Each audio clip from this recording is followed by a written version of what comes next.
Fala pessoal, sejam bem-vindos a essa aula, 13ª semana de aula da disciplina de tópicos de física quântica. Nas aulas passadas na aula passada a gente viu o poço de potencial finito, né? Aqui é uma imagem de um poço, não exatamente igual, mas se você olhar de perfil é exatamente a mesma coisa, né? Poço finito, tá certo? Que tem esse formato aqui, ó, né? Um potencial onde ele é zero aqui na parte de dentro e tem barreiras finitas aqui do lado de fora. A gente mostrou as funções de onda, né? A gente não demonstrou, mas mostramos aqui alguns exemplos que a gente pode usar na prática, tá certo? Antes dessa aula a gente tinha falado também sobre o poço infinito, né? Que é esse mesmo poço com bordas aqui infinitas, né? E na aula de hoje a gente vai ver exatamente o contrário dessa figura aqui. Não é mais um poço, mas sim uma barreira de potencial, tá certo? Vamos lá. Lá na mecânica clássica, quando você tinha, por exemplo, uma energia potencial desse tipo aqui, ó, como se fosse uma montanha-russa aqui, né, um trilho de uma montanha-russa. Se o objeto tivesse uma energia E1 abaixo desse pico aqui, E2, né, ela jamais esse objeto consegue passar desse nível aqui. Jamais. Ele pode oscilar aqui, ó, aqui perto da origem, pode chegar até no máximo até aqui esse ponto A. Mas ele não consegue passar desse ponto se a energia dele for igual a E1. Do mesmo jeito, se a energia dele for E2, ele vai no máximo até aqui, ó, perto do E2, e ele pode, né, logicamente na mecânica clássica, ele pode atingir aqui, se for uma partícula pontual, atingir exatamente o pico aqui, né? Mas enfim, uma energia abaixo desse pico não é possível, que a partícula atravesse essa barreira, tá certo? É impossível na mecânica clássica. Se você for fazer a energia cinética para isso aqui ser possível, ela teria que ser negativa, porque a energia cinética ela vai ser a energia da partícula, que seria o E1, menos a energia potencial, que aqui seria maior do que ela, né? Que o E1. Isso aqui daria negativo, e a energia cinética não pode ser negativa, né? Visto que ela é 1 meio de mv ao quadrado. Isso do ponto de vista clássico, né? Falando da mecânica clássica aqui. Mas na verdade ela não pode ser negativa de jeito nenhum, tá certo? Aqui é só, estou usando a analogia mostrando que classicamente é impossível que isso aconteça, que uma partícula com energia menor que a barreira passe através dela. E partícula não, objeto, na mecânica clássica. Só que na mecânica quântica isso é possível, né? Existe esse fenômeno, ele é chamado de tunelamento, que é quando uma partícula ela cria um túnel, ela passa através dessa barreira como se tivesse um túnel aqui dentro dela, né? Quem já passou por dentro de um túnel de verdade sabe do que eu estou falando, né? O pessoal às vezes tem uma montanha, uma serra, e o pessoal tem um túnel aqui que passa carros cortando essa serra, né? Então é a mesma coisa, é como se a partícula criasse um túnel imaginário aqui entre um ponto e outro, e ela simplesmente passa, atravessa, tá certo? E ela não perde energia nesse processo, detalhe. Então, como é que funciona? A gente vai fazer uma barreira retangular, né? O mais simples possível. Fora dela, potencial é zero, a energia potencial é zero. Ó. Significa que aqui fora o elétron vai estar livre. E aqui no meio existe uma barreira com a energia U zero maior que a energia da partícula, tá certo? A gente supõe aqui que a partícula tem uma energia menor que a barreira, né? Que é justamente aquele caso lá da montanha-russa que eu falei aqui, ó. E aí, a gente já sabe das sessões anteriores que quando a energia, quando a partícula está no potencial num nível zero aqui, ó, quando a energia potencial é nula, ela tem um comportamento senoidal. E quando ela está numa região de barreira, ela tem um comportamento exponencial. Então, a solução, se a gente aplicar a equação de Schrödinger nessa situação aqui específica, as soluções da equação de Schrödinger vão nos dar uma função de onda desse tipo aqui, ó.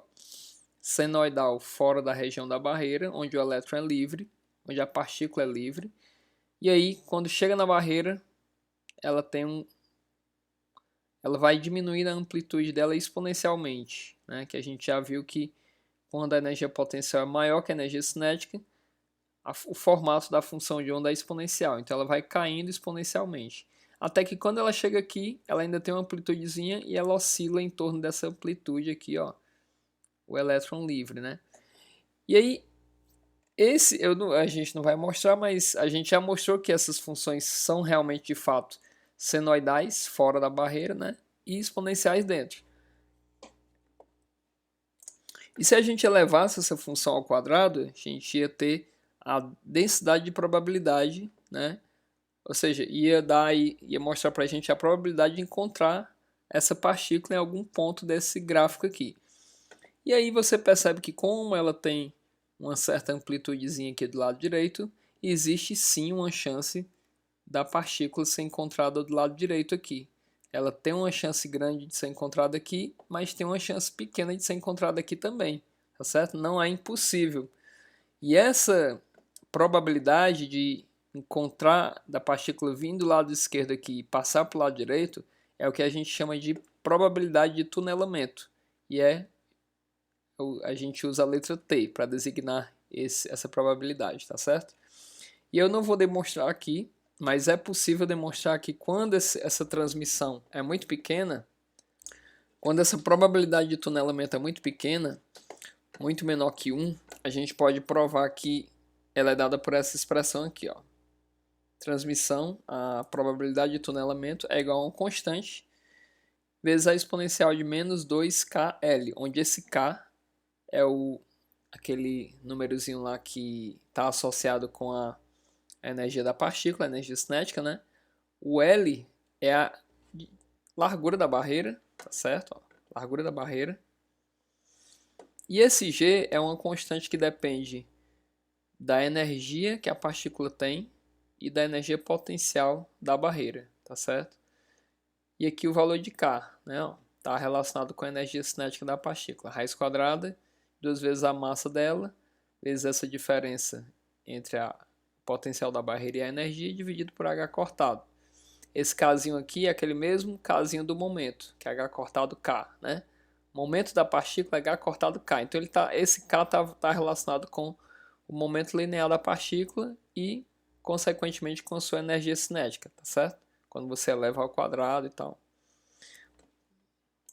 Aqui tem um rápido exemplo aqui, ó, onde ele fala que um elétron de 2 eletronvolts, né, de energia, ele encontra uma barreira com 5 eletronvolts de altura e pergunta qual a probabilidade de tunelar através dessa barreira com essas espessuras aqui. É só aplicação de fórmula. Primeiro ele calcula aqui o IG, né, usando as energias que ele deu aqui, ó. Energia cinética é 2 eletronvolts, energia potencial 5. Só substituir nessa equação aqui, ó, né?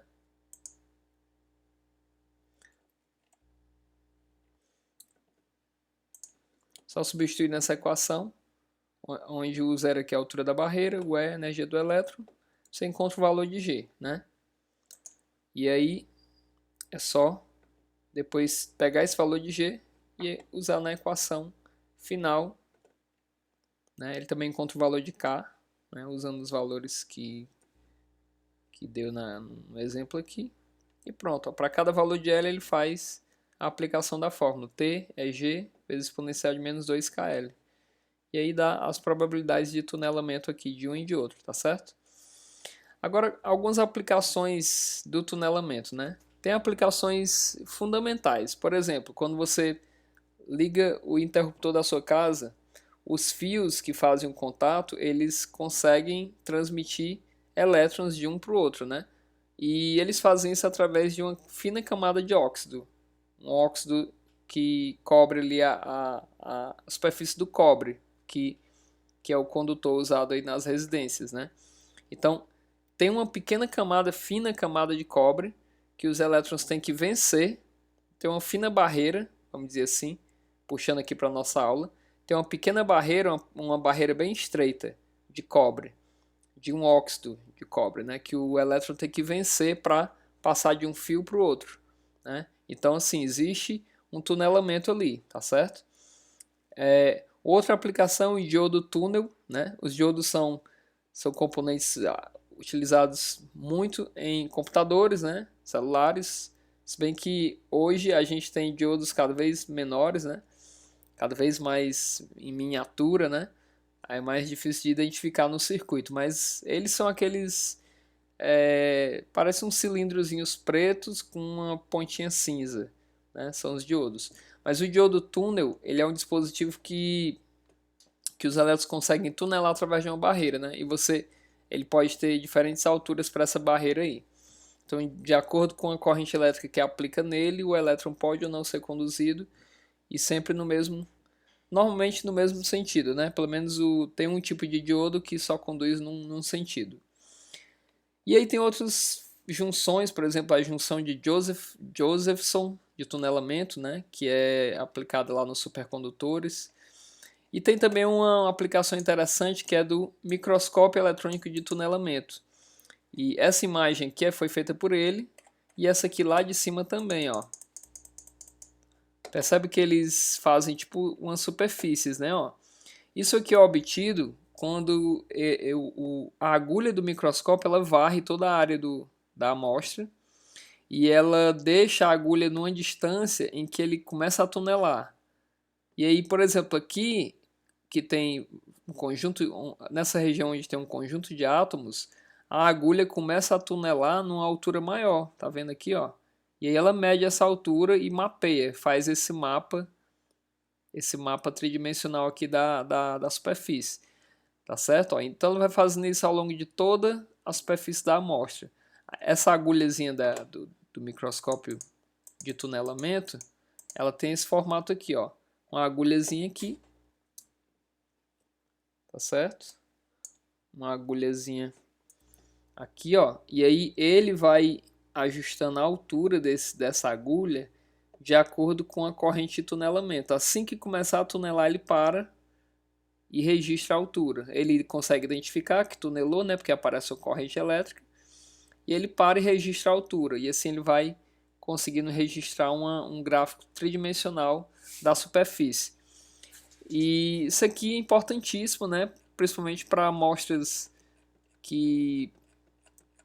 tridimensionais, né, para você ter essa imagem tridimensional aqui.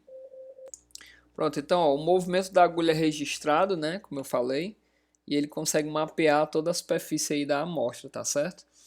Então essas figuras aí foram obtidas com esse tipo de microscópio e só é possível por causa do tunelamento, desse fenômeno do tunelamento. Também é importante para a física nuclear, por exemplo, ó, um núcleo atômico, um núcleo instável, né? Ele pode emitir partículas alfa, que nada mais são que o núcleo do átomo de hélio 2, o hélio mais abundante aí, né? Basicamente é uma partícula composta por 2 prótons, 2 nêutrons. Essa partícula alfa, para ela se desprender do núcleo atômico, ela tem que vencer uma barreira aqui, ó. É como se ela tivesse presa nesse potencial quadrado aqui e tivesse uma energia E, tivesse que tunelar através dessa barreirinha aqui, ó, essa pontinha aqui, certo? Ó, esse é o potencial, devido à repulsão eletrostática, né? E aqui ela está confinada dentro do núcleo. O potencial não é bem assim, aqui é uma aproximação. E aí ela tunela através dessa barreira aqui, ó. Ela consegue, mesmo tendo energia menor, tunelar, passar por dentro aqui dessa barreira e sair. A partícula alfa consegue sair do núcleo, né? E a gente sabe que é uma das formas de radioatividade é a emissão de partículas alfa, tá certo? E também tem na questão da fusão. Quando dois núcleos se fundem, eles também estão vencendo essa repulsão aqui, essa barreira, né? Um passando através do outro aí para se fundirem, tá certo? Então tudo isso através do tunelamento. Então tunelamento é um fenômeno importante e muito útil no nosso dia a dia, né? A gente vive usando ele o tempo todo, tá certo? Então é isso. Qualquer dúvida, pode mandar mensagem, estou sempre por aqui. Vou deixar uma atividadezinha para vocês entregarem até o final do semestre. Qualquer dúvida, é só chamar. Um abraço e até a próxima aula.